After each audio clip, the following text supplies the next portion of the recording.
When Rachel Torres first held the antique hand mirror up to the light in the Philadelphia antique market, she nearly dropped it. Not because of its weight or beauty, though the silver frame was exquisitely crafted with delicate rose patterns. No, what made her hands tremble was what she saw etched into the back of the glass itself, visible only when light hit it at exactly the right angle. Words. Tiny, desperate words scratched into the silvering. "Help me. He's not my husband." October 3rd, 1889. Rachel, a vintage jewelry appraiser who spent her weekends hunting for hidden gems in estate sales, had never seen anything like this. She bought the mirror for $40 from a vendor who barely glanced at it, and by the time she reached her apartment in South Philadelphia, her mind was racing with possibilities. Who had scratched this message? Why? And most importantly, did anyone ever see it? That night, Rachel couldn't sleep. She kept the mirror on her nightstand, turning it over and over under her desk lamp. The message appeared and disappeared depending on the angle, almost like the writer had intended it to be hidden, revealed only to someone who looked carefully enough. Rachel took dozens of photos with her phone, adjusting the lighting until she captured the words clearly. Then she noticed something else. In the ornate silver frame, barely visible among the rose patterns, were initials. CMW.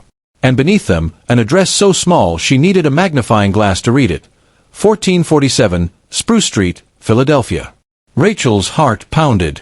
Spruce Street was just 15 blocks from her apartment. The next morning, Saturday, she stood in front of 1447, Spruce Street, staring at a beautiful Victorian brownstone that had clearly been renovated multiple times over the past century.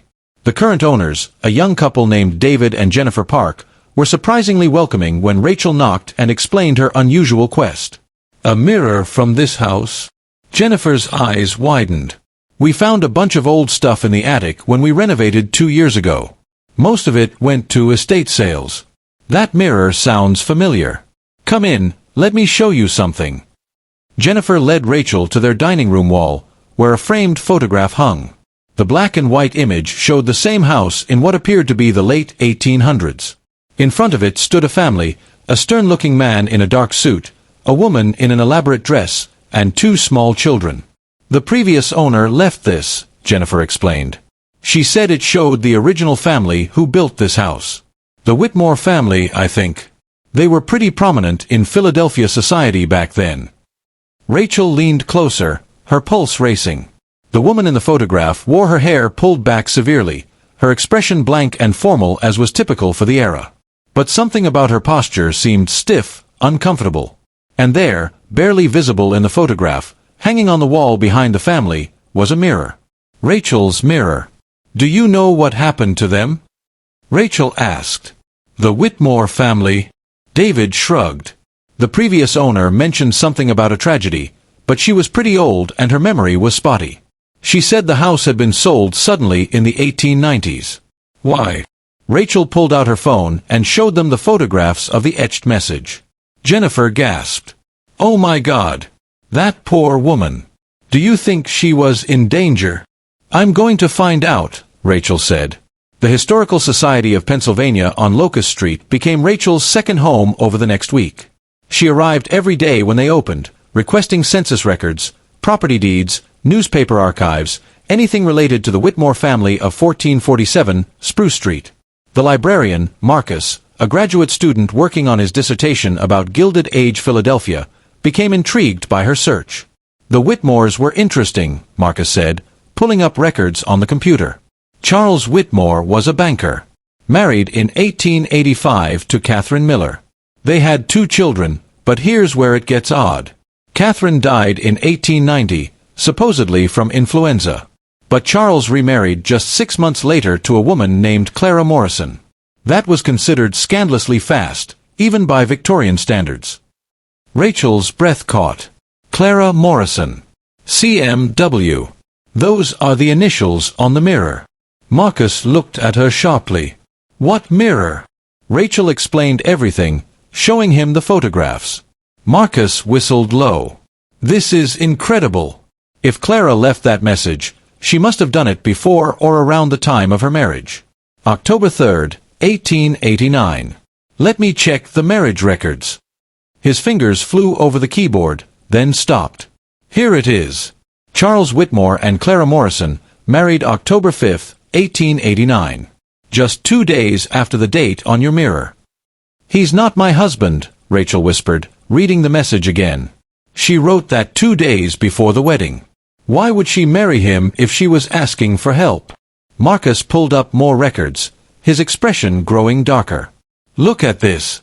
Clara Morrison, age 19, previously employed as a governess for the Whitmore household. She took care of Charles's children after Catherine died. Rachel felt sick. She was his employee, a teenager working in his house. And somehow she ended up married to him 6 months later. It gets worse, Marcus said quietly. He pulled up a newspaper article from November 1889, just 1 month after Clara's wedding. Philadelphia Inquirer. Tragic accident claims young bride. Mrs. Clara Whitmore, 19, wife of prominent banker Charles Whitmore, died yesterday from injuries sustained in a fall down the stairs of the family home. Her husband reports that she had been feeling unwell and lost her balance. The coroner has ruled the death accidental. Rachel stared at the screen, her hands shaking. Clara had tried to leave a message, a warning, and just 5 weeks later she was dead. This wasn't an accident. We can't prove that, Marcus cautioned. But I agree, something was very wrong here. Young governesses in wealthy households were extremely vulnerable. They had no power, no protection. If her employer wanted to marry her, she might not have had a real choice. Rachel thought about Clara, just 19 years old, scratching that desperate message into the back of her own mirror. Perhaps it was a wedding gift, or something she bought with her meager governess wages. The mirror where she saw her own face every day, where she watched herself transform from an employee to a reluctant bride. She had hidden her plea for help in the one place she knew she'd always have access to, never imagining it would take over 130 years for someone to see it. I need to find out more about her, Rachel said. Before she came to work for the Whitmores. She must have had a family, friends, someone who wondered what happened to her. Their search led them to church records at Old Pine Street Presbyterian, where both Catherine's funeral and Clara's wedding had been held. The church secretary, an elderly woman named Mrs. Thompson, remembered seeing old letters in the church archive from the 1880s. We have boxes of correspondence from that period, she explained. Many people wrote to the minister about personal matters, asking for guidance or help. It's all preserved, though not well organized, I'm afraid. Rachel and Marcus spent 2 days going through dusty boxes in the church basement. They found letters about financial troubles, family disputes, spiritual questions. And then, in a box labeled 1889, Rachel found it. A letter written in careful, neat handwriting. Reverend Ashford, I write to you in desperate circumstances. My employer, Mr. Charles Whitmore, has indicated that he intends to marry me. I am but his children's governess, and his wife has been deceased less than 6 months. I do not wish this marriage, but I have no family here in Philadelphia and nowhere else to go. My wages barely cover my room at Mrs. Peterson's boarding house, and Mr. Whitmore has made clear that if I refuse him, he will ensure I cannot find employment elsewhere in the city. He is a powerful man with many connections. I am frightened of what will become of me. Please, is there any help you can offer? Any family who might employ me outside of Philadelphia? I am a skilled governess and seamstress. I would go anywhere to escape this situation. Yours in faith, Clara Morrison. September 15, 1889. Rachel's eyes filled with tears. She tried. She really tried to get out. Marcus found the Reverend's response in the church's outgoing correspondence book. Miss Morrison, I sympathize with your predicament. However, I must advise you to consider the advantages of this union. Mr. Whitmore is a respected member of our congregation and a generous benefactor to our church. Marriage to him would provide you with security and status far beyond what you could achieve as a governess. I encourage you to view this opportunity with gratitude rather than fear. You would have a fine home and want for nothing. I will pray for your acceptance of God's plan for your life. He told her to marry him, Rachel said, her voice shaking with anger. The one person she asked for help told her to be grateful. They found 2 more letters from Clara, each more desperate than the last, and each met with the same dismissive response from Reverend Ashford. The final letter was dated October 1, 1889, just 2 days before she etched her message into the mirror. I understand that no help will come. I will marry Mr. Whitmore as he demands. But I want it known that this is not my choice. I fear what my life will become. If something should happen to me, please remember that I tried to escape. Clara Morrison. Rachel sat back, overwhelmed by the weight of Clara's story. This young woman, alone in a big city with no family and no resources, had been systematically trapped by a wealthy man who wanted her. She had reached out for help and been told to be grateful for her own victimization. And when she realized no one would save her, she had left the only evidence she could, a message hidden in a mirror, hoping that someday someone would see it and know the truth. What happened to Charles Whitmore? Rachel asked. Marcus pulled up more records. He married again in 1892, another young woman. She lived though. They had several more children. He died in 1923 at age 68, wealthy and respected. His obituary calls him a pillar of the community. Rachel felt sick. Charles Whitmore had gotten away with it. Whether he had pushed Clara down those stairs or simply created conditions that led to her death, he had faced no consequences. He had gone on to live a long, prosperous life while Clara, at just 19, had died in fear and despair. But Rachel could give Clara something now. She could make sure people knew the truth. She contacted the Philadelphia Inquirer, which ran a feature story about Clara's hidden message. The story went viral, shared thousands of times on social media. People were moved by Clara's desperate courage, by the way she had tried to leave evidence of her situation even when she knew no one would help her. The Historical Society agreed to create an exhibit about Clara Morrison and other vulnerable women in Gilded Age Philadelphia. Rachel donated the mirror to the exhibit, along with copies of Clara's letters and the full story of what had happened to her. The exhibit's title was Voices from the Shadows, Women Who Were Not Heard.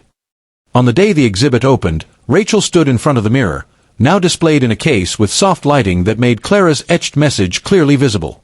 A plaque next to it told her complete story. Around Rachel, visitors read the display quietly, many with tears in their eyes. An older woman approached Rachel. "Thank you for doing this," she said. "My own great-grandmother was a domestic worker in the 1890s. She had stories about girls who disappeared, who were taken advantage of by employers. Nobody talked about it. Nobody helped them. This, what you've done, it matters." Rachel thought about Clara, about how she had scratched words into the back of a mirror over 130 years ago, desperate and alone. How she had hidden her truth in plain sight, in the one object she knew would reflect her face every day. Clara couldn't have known that her message would eventually be seen, that her story would finally be told. But she had tried anyway. She had refused to disappear without leaving some trace of the truth. The mirror now stood in the museum, Clara's message visible to everyone who looked. "He's not my husband." 3 words that told a story of coercion, fear, and injustice. 3 words that had waited over a century to be heard. And now, finally, people were listening. Clara Morrison's voice, silent for so long, was speaking again. And this time, people were paying attention. Rachel visited the exhibit often, standing in front of the mirror and looking at Clara's desperate, tiny handwriting. Sometimes she thought she could feel Clara's presence, could sense a relief that finally, someone knew what had really happened. The mirror no longer just reflected the faces of those who looked into it. It reflected the truth. And that truth would never be hidden again.